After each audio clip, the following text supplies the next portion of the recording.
नमस्कार, स्वागत है आप सभी का। तो कल जो ग्रुप 10 में मैथ के क्वेश्चन आए थे उनको देखते हैं। तो टोटल 14 क्वेश्चन थे आपके पास मैथ के। प्रोबेबिलिटी ज़्यादा पूछी हुई थी, ठीक है ना। प्रोबेबिलिटी पे ज़्यादा फोकस किया हुआ था, तो एक ही टॉपिक के HSSC पीछे पड़ जाता है। देखिए फर्स्ट क्वेश्चन देखिए, a bag contains a red ball. एक बैग में एक रेड बॉल है, दूसरी a blue ball and a yellow ball. एक बॉक्स है उसमें 3 बॉल हैं, ठीक है, एक रेड, एक ब्लू, एक येलो। तो Kritika takes out a ball from the bag without looking it. तो एक बॉल ड्रॉ की, तो प्रोबेबिलिटी किसकी फाइंड आउट करनी है? येलो बॉल की, ठीक है।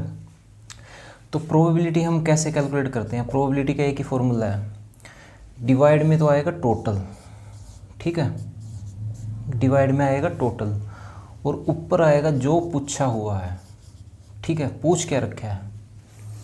तो डिवाइड में टोटल और ऊपर पूछ क्या रखा है। टोटल मतलब टोटल काउंट, कितने नंबर हैं टोटल काउंट करने हैं, और पूछे हैं जो वो टोटल काउंट करने हैं, ठीक है। देखिए टोटल कितने हैं, टोटल बॉल्स कितनी है, काउंट करेंगे हम 1 2 3। तो टोटल काउंट हमने यहाँ लिखी 3, ये टोटल है 3। अब पूछा क्या है वो देखो, येलो बॉल पूछी है। तो येलो बॉल कौन सी है? ये। तो इसको काउंट करो कितनी है येलो बॉल। तो एक ही येलो बॉल है, तो 1/3 आंसर। तो प्रोबेबिलिटी के हर एक क्वेश्चन ऐसे होंगे, ये भी आपको काउंट करने हैं और ये भी आपको काउंट करने हैं, ठीक है ना। ये काउंट करेंगे हम, तो काउंट करके ही ये इसका आंसर सही आएगा। बिना काउंट करे सही आंसर नहीं आ सकता कि डायरेक्ट ऐसे लिख दिया, कहीं ना कहीं मिस्टेक हो सकती है। तो 1/3 इसका सही आंसर होगा, ठीक है।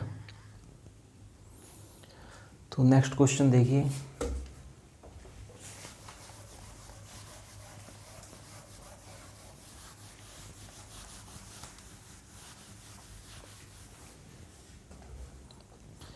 एक क्वेश्चन आपका सीरीज का था बीच में 25, 49, 121। तो ये बताना था इसके बीच में क्या है। तो ये तो बिल्कुल सिंपल है, अगर आपको स्केयर याद हो तो 1 का स्केयर, 3 का स्केयर, 5 का स्केयर, 7 का स्केयर, मतलब ओड नंबर के स्केयर्स हैं ये सारे।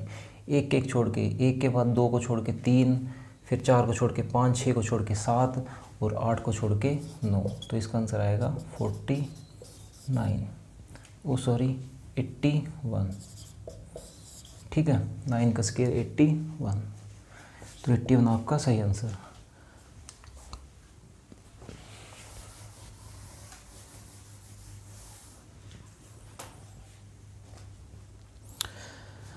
नेक्स्ट क्वेश्चन है प्रोबेबिलिटी का, एक बैग में ही वैसे ही क्वेश्चन है, 3 ब्लू बॉल हैं, 2 वाइट बॉल हैं और 4 रेड मार्बल्स हैं, ठीक है, चाहे कुछ भी हो, बॉल्स हो मार्बल्स हो। तो प्रोबेबिलिटी किसकी निकालनी है? वाइट बॉल की प्रोबेबिलिटी। तो वही फॉर्मूला, डिवाइड में टोटल और ऊपर पूछ क्या रखा है, ठीक है। तो टोटल काउंट करने हमने, टोटल बॉल्स 3 4 5 6 7 8 9, तो टोटल बॉल 9, ठीक है। पूछ क्या रखा है? पूछ क्या रखा है इसमें? White ball. तो वाइट बॉल को काउंट करो, तो कितनी है वाइट बॉल? 2, तो 2/9 इसका सही आंसर। बिल्कुल सिंपल है, इसमें कोई भी डाउट वाली बात नहीं है, ठीक है।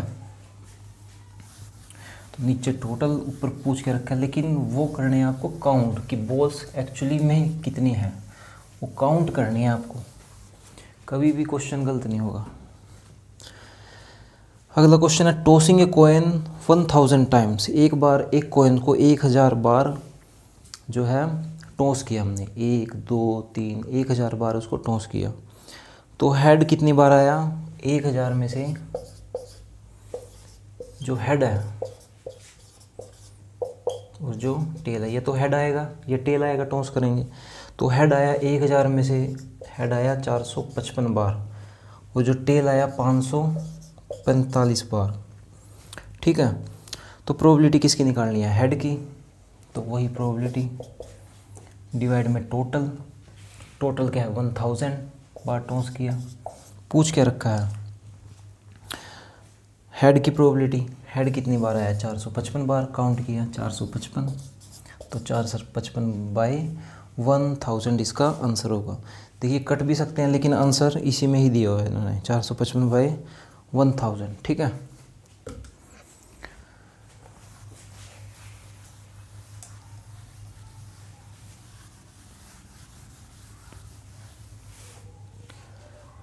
नेक्स्ट क्वेश्चन इंटीग्रेशन का। नेक्स्ट क्वेश्चन आपका इंटीग्रेशन, तो क्लास 12th का क्वेश्चन है इंटीग्रेशन। तो इंटीग्रेशन और डिफरेंशिएशन के आपको थोड़े थोड़े फॉर्मूले पता होने चाहिए। ठीक है, थोड़ी प्रैक्टिस से भी आइडिया लग जाएगा आंसर का कि आंसर क्या होगा। तो मेरे हिसाब से आपको डिफरेंशिएशन और इंटीग्रेशन का थोड़ा बहुत पता होना चाहिए। वैसे तो क्वेश्चन तो कैसा भी आ सकता है। ठीक है,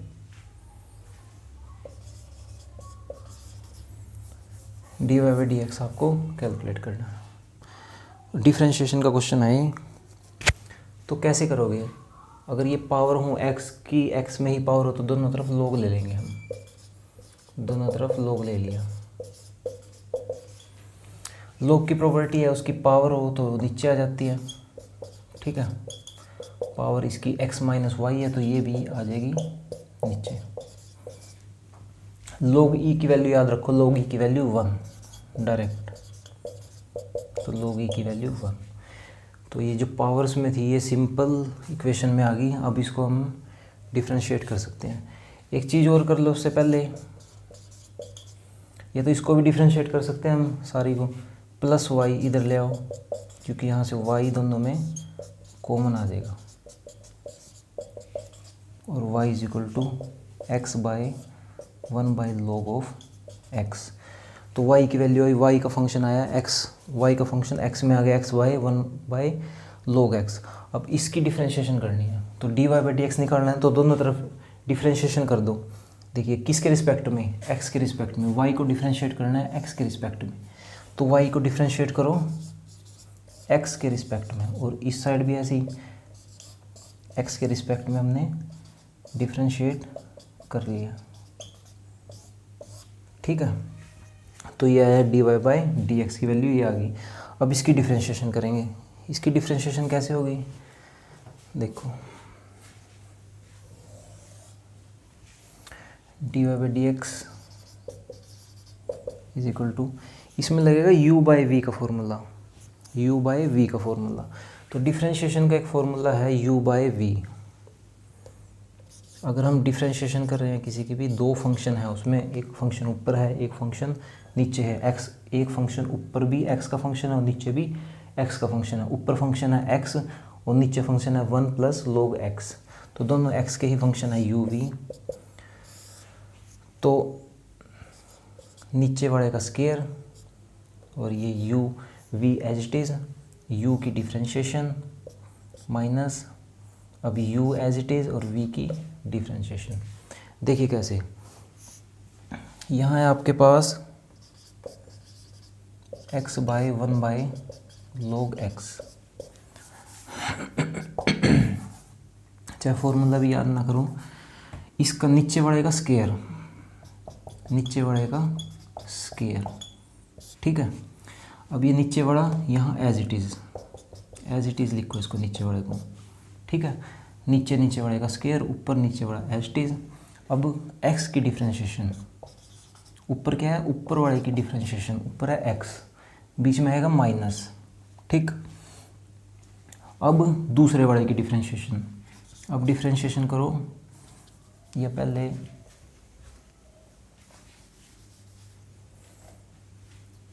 x एज इट इज़, अब दूसरे वाले की डिफरेंशिएशन। देखिए कैसे, दो फंक्शन है, इसमें x की डिफरेंशिएशन की और इसमें 1 प्लस log x की डिफरेंशिएशन की। जिसकी डिफरेंशिएशन नहीं की वो एज इट इज़ रख दिया, वो एज इट इज़ रख दिया। इसमें 1 प्लस log x की डिफरेंशिएशन की तो x को एज इट इज़ रख दिया। इसमें x की डिफरेंशिएशन की तो 1 प्लस log x को एज इट इज़ रख दिया। और नीचे क्या आएगा, इसका स्केयर। तो नीचे आपको इसका स्केयर, फिर ये वाला फंक्शन एज इट इज़, नीचे वाला दूसरे की डिफरेंशिएशन माइनस, फिर पहले वाला एज इट इज़, दूसरे वाले की डिफरेंशिएशन। तो दोनों की डिफरेंशिएशन करेंगे, 1 प्लस log x एक्स की डिफ्रेंशिएशन होती है 1, ठीक है। तो डिफ्रेंशिएशन थोड़ी सी सीख लो, ये 2-4 फॉर्मूले ही हैं इसमें मेन तो और 1 प्लस लोग एक्स की डिफ्रेंशिएशन, 1 की डिफ्रेंशिएशन होती है 0 और लोग एक्स की डिफ्रेंशिएशन 1/x। तो ये लोग की डिफ्रेंशिएशन एक्सपोनेंशियल की डिफ्रेंशिएशन है, ये तो आपको पता ही होना चाहिए। तो इसको 1 से मल्टीप्लाई करेंगे, 1 plus log x minus x, तो ये इस जीरो ऐड होगा तो 1/x ही आ जाएगा इनटू में 1/1 प्लस log x का स्क्वायर। तो x के साथ x cancel, 1 plus log x minus 1 plus log x का स्क्वायर। तो यहाँ 1 के साथ 1 कैंसिल, तो बचा कितना, log of x, 1 plus log of x का होल स्क्वायर।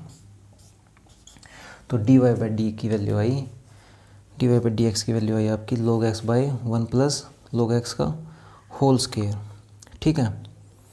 एक्चुअली में हमने जब y की वैल्यू निकाल ली थी ना, तभी आंसर पता लग गया था कि डिफ्रेंशिएशन करके अगर इसकी डिफ्रेंशिएशन करेगा तो इसका स्क्वायर आएगा। तो स्क्वायर तो एक ही क्वेश्चन में स्क्वायर है नीचे, ठीक है। तो उससे भी आपका आइडिया हो जाएगा कि 1 प्लस log x का स्क्वायर। यहीं आपका क्वेश्चन वैसे तो अंदाजे से एक आइडिया लगा सकते हैं कि, क्योंकि इतना लेंथी क्वेश्चन करना भी पेपर में बस की बात नहीं है, तो यहाँ से आपको आइडिया हो सकता है, ठीक है। लेकिन श्योरिटी के लिए हमने आंसर निकाल दिया। तो log x/1 plus log x का स्क्वायर।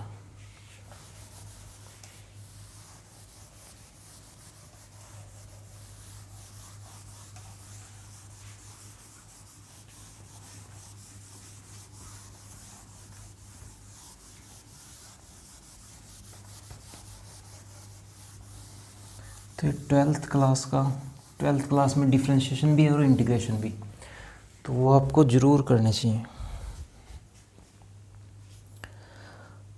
अगला क्वेश्चन है कि बाइनोमियल डिस्ट्रीब्यूशन। देखिए ये भी 12th में से क्वेश्चन है, प्रोबेबिलिटी का, last chapter probability. Binomial distribution, एक तो बाइनोमियल थ्योरम होती है। अब बाइनोमियल थ्योरम का यूज़ करके हम प्रोबेबिलिटी की वैल्यू, लेंथी प्रोबेबिलिटी होती है ना जो, उसकी वैल्यू निकाल सकते हैं। देखो दिए क्या है, इसमें पैरामीटर्स दिए हुए हैं। पैरामीटर्स क्या दिए हुए हैं, n दिया हुआ है एक तो, n = 6 और दूसरा पैरामीटर दिया हुआ है p। तो इसके अंदर 2 आपके पैरामीटर दिए हुए हैं और आपकी p ऑफ x = 2 की वैल्यू दी हुई है 12, 2 इक्वेशनों की वैल्यू दी है, x = 3 की वैल्यू दी है 5, p की वैल्यू आपको निकालनी है। तो बाइनोमियल डिस्ट्रीब्यूशन इन्होंने दे दिया, तो फॉर्मूला लगेगा बाइनोमियल डिस्ट्रीब्यूशन का। तो बाइनोमियल डिस्ट्रीब्यूशन का फॉर्मूला क्या है,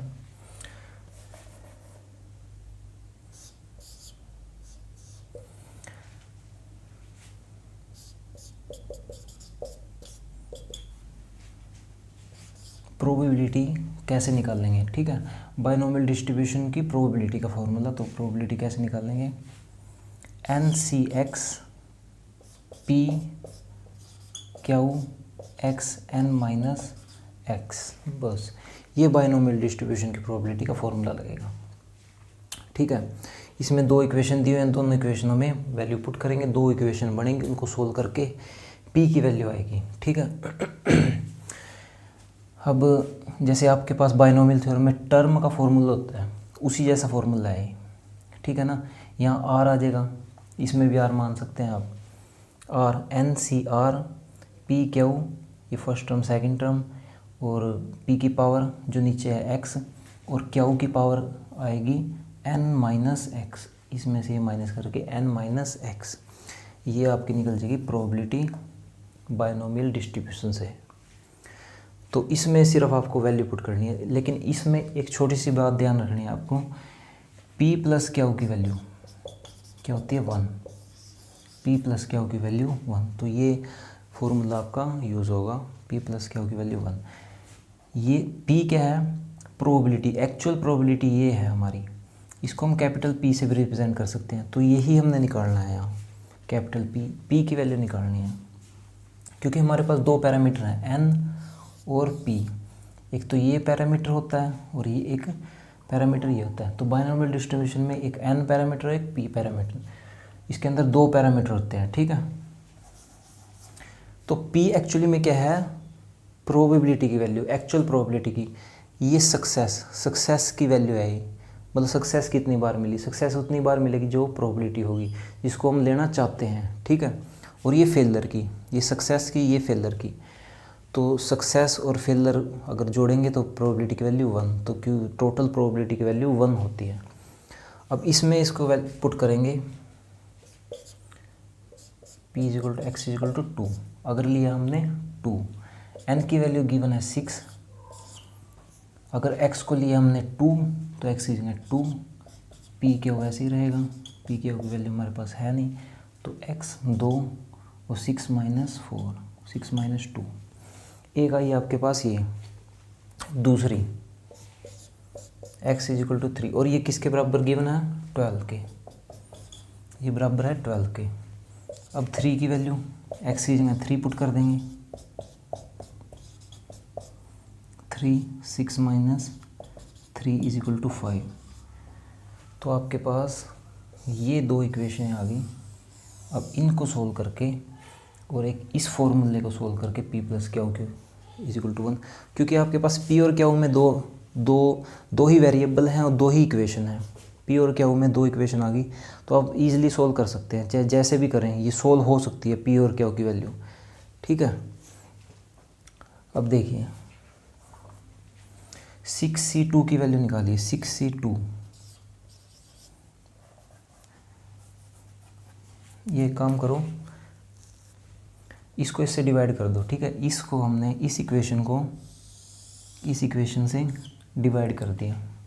देखिए अब क्या आएगा डिवाइड करके, क्योंकि ये सेम टर्म में है, मल्टीप्लाई में है ये सारी, तो ये कैंसिल हो सकती हैं। वैसे तो पुट करके हमें कुछ नहीं मिलेगा, डिवाइड करके ये बहुत ईजी हो जाएगी, क्योंकि मल्टीप्लाई में है ये, और मल्टीप्लाई में कैंसिल हो सकती है। तो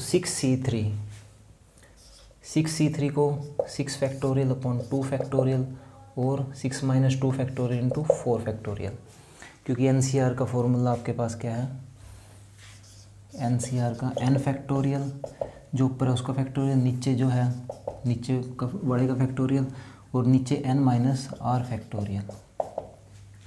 यह है कम्बिनेशन का फॉर्मूला।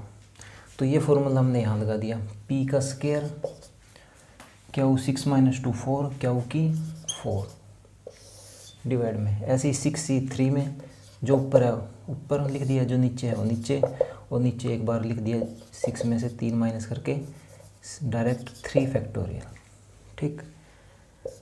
p की क्यूब क्यू की 3, 12/5, 6 फैक्टोरियल से 6 फैक्टोरियल कैंसिल, ठीक है। तो ये क्या बचेगा, अगर ये ऊपर ले जाए हम 3 factorial divide by 2 factorial into 4 factorial, p square और p क्यूब, तो p स्क्वायर से 2p से 2p कैंसिल, तो 1/p, 3 क्यू से 3 क्यू कैंसिल, क्या बचेगा क्यू, 12/5। अब फैक्टोरियल को कैसे सोल्व करते हैं हम, देखो 3 × 2 × 1, 3 × 2 × 1, 2 × 1, 4 × 3 × 2 × 1, ठीक। तो इससे 3 2 1 से 3 2 1 कैंसिल, 2 1 से 2 1, क्या बचे हैं 3/4,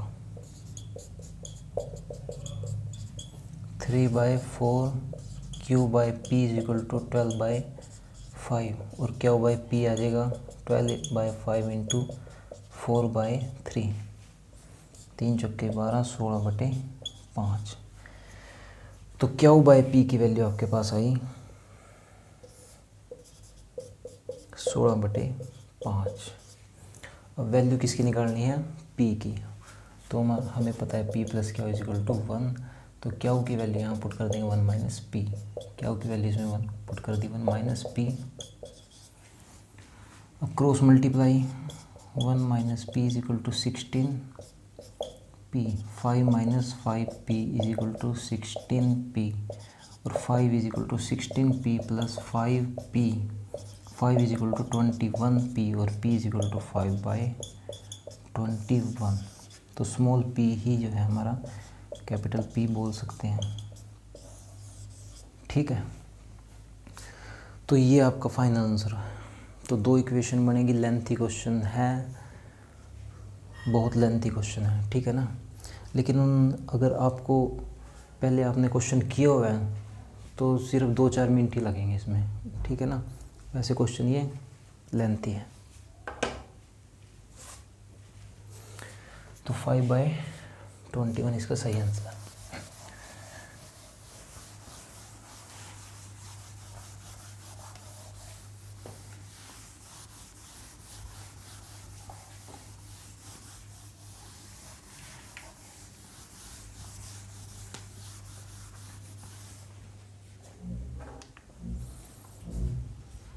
नेक्स्ट क्वेश्चन, प्रोबेबिलिटी का क्वेश्चन। 12 कार्ड्स हैं, 12 भी होते हैं हमारे पास, ठीक है। ताश जो होते हैं 52 होते हैं। प्रोबेबिलिटी किसकी निकालनी है? ऐश की, इक्के की प्रोबेबिलिटी। तो प्रोबेबिलिटी कैसे निकालते हैं? टोटल और ऊपर पूछा क्या है। तो टोटल ताश कितने दिए हुए हैं या होते कितने हैं? 52। इक्के कितने होते हैं इसमें? 4 इक्के। तो पूछा क्या? इक्के, और इक्के हैं 4, तो ये कट के 1/13 सही आंसर। तो सिंपल क्वेश्चन, ठीक है, प्रोबेबिलिटी का। और अगर आपने प्रोबेबिलिटी क्वेश्चन किए हुए हैं तो बिल्कुल भी 1% भी दिक्कत नहीं है। प्रोबेबिलिटी के बहुत ईजी क्वेश्चन थे।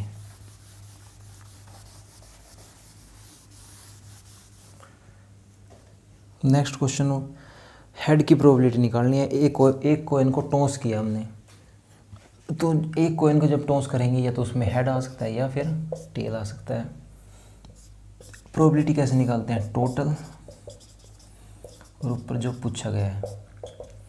टोटल पॉसिबिलिटीज़ को काउंट करो, 1 और 1 2। पूछा क्या है? हेड की प्रोबेबिलिटी पूछी है, ठीक है। हेड की प्रोबेबिलिटी, हेड इसके अंदर कितने हैं काउंट करो, 1 तो 1/2। तो हेड की प्रोबेबिलिटी आपको डायरेक्ट ही पता होना चाहिए कि हेड की प्रोबेबिलिटी अगर एक बार टॉस किया तो हेड की प्रोबेबिलिटी हाफ, और टेल की प्रोबेबिलिटी भी आ जाए तो वो भी हाफ, ठीक है। दोनों की हाफ होगी, और हाफ जुड़ेंगे तो 1, तो टोटल प्रोबेबिलिटी 1।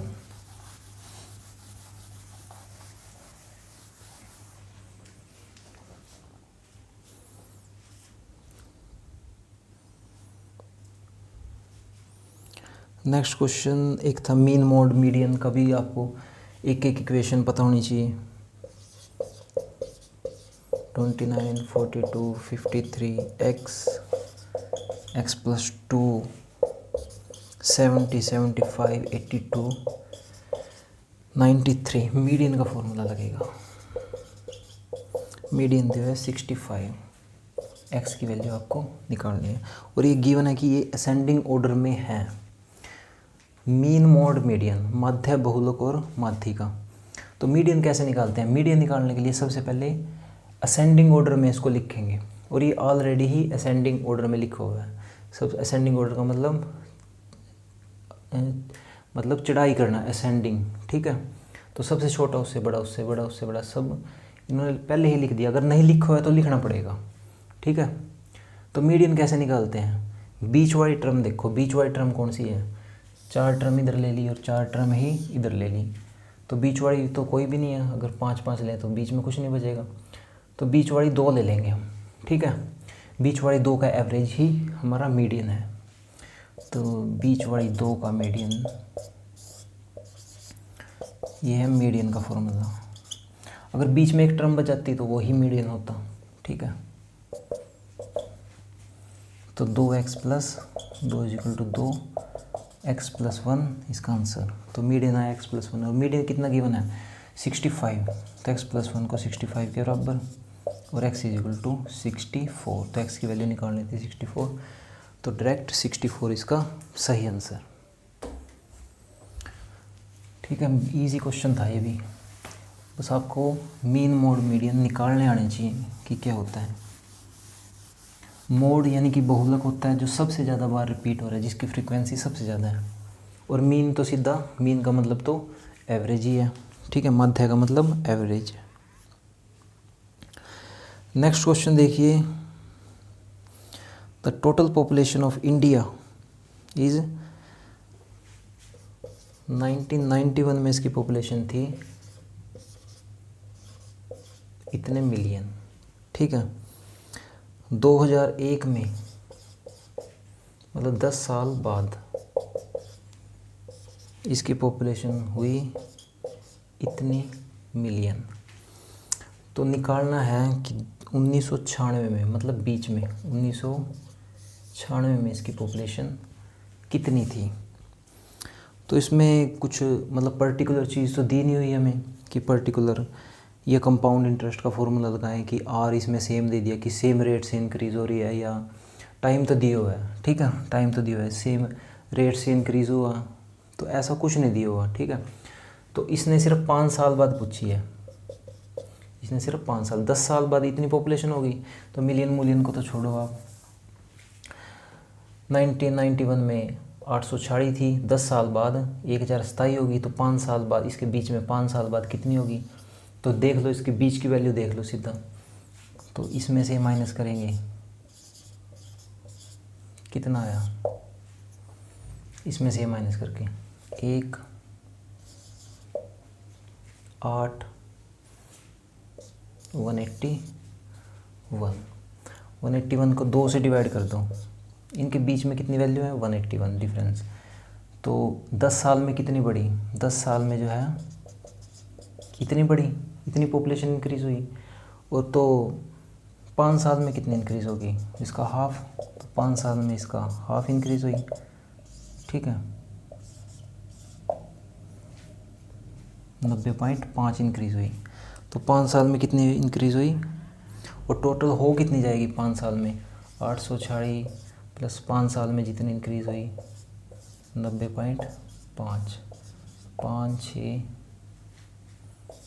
936.5 आपका सी आंसर, 936.5 मिलियन आपका सही आंसर। तो इसमें कोई वैल्यू हमें प्रॉपर रूप से दी नहीं हुई कि रेट उसकी कितनी है इंक्रीज हुई, डायरेक्ट दे दिया, बस हाफ वैल्यू निकालनी है इसमें सिंपल।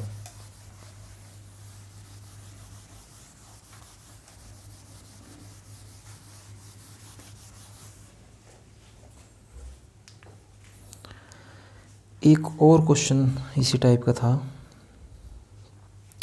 देखिए 2 वैल्यू दी है आपके पास, मिड ईयर पॉपुलेशन दे दिया आपके पास ये, और हरियाणा में जो पॉपुलेशन है मिड ईयर पॉपुलेशन, ठीक है, साल के मिड की पॉपुलेशन दे दी है, और फीमेल्स जो है, फीमेल्स की डेथ जो है इतनी है, डेथ फीमेल्स का ही डाटा है सारा, ठीक है, ये फीमेल की डेथ और ये फीमेल की पॉपुलेशन दे दी।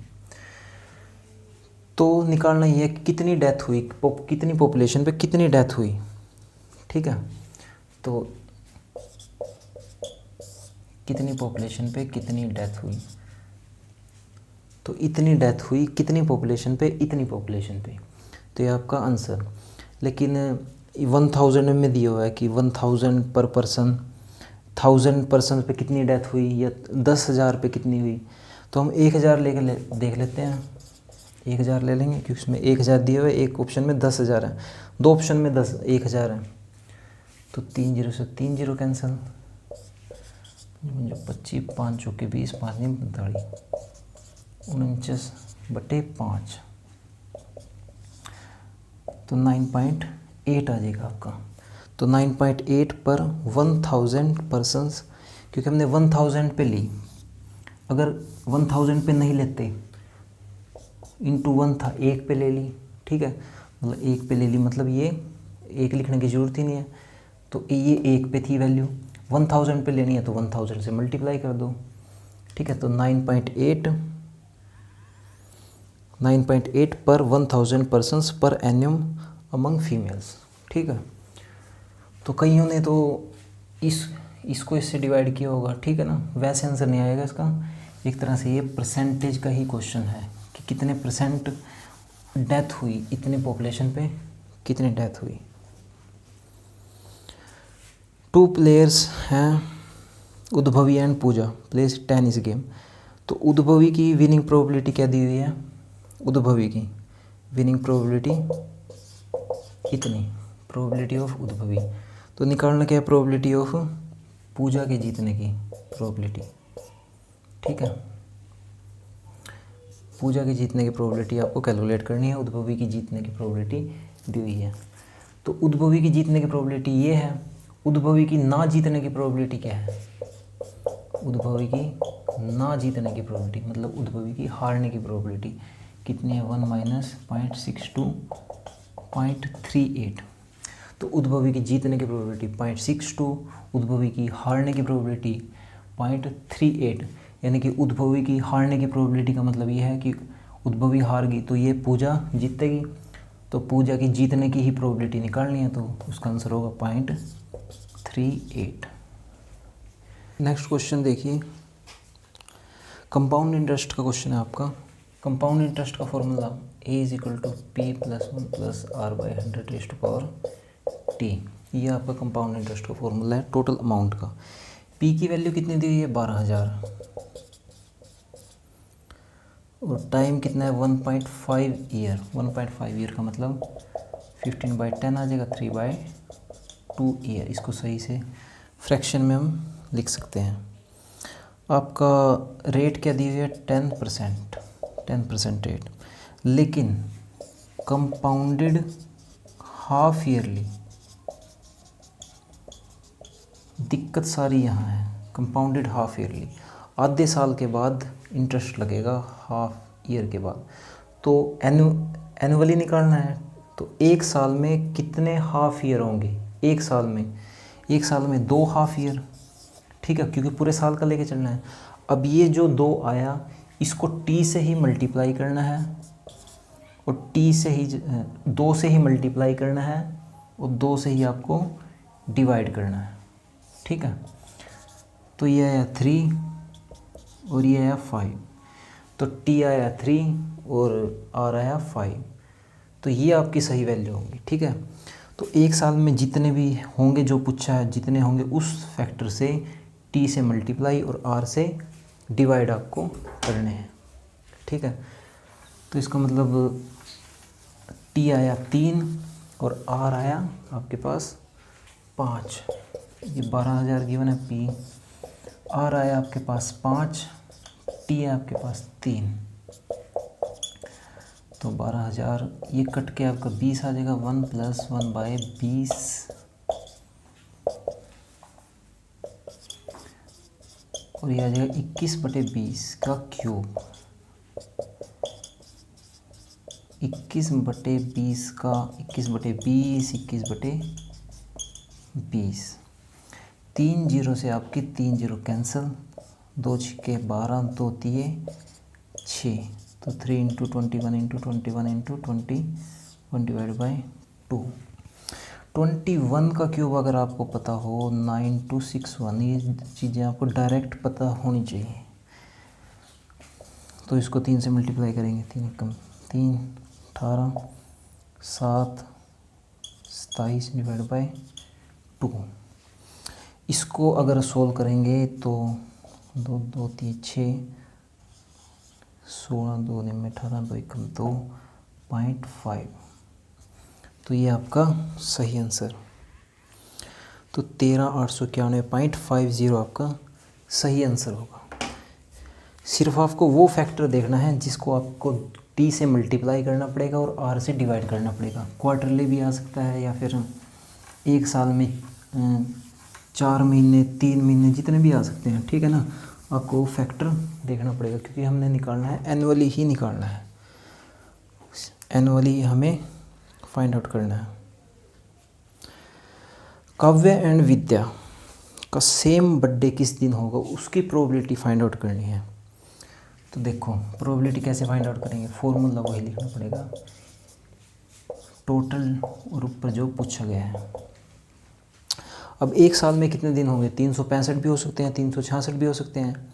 अगर लीप ईयर होगा तो 366 दिन होंगे, अगर सिंपल ईयर होगा तो 365 दिन होंगे, लेकिन इसमें दे रखा है कि लीप ईयर नहीं लेना, इग्नोरिंग ए लीप ईयर।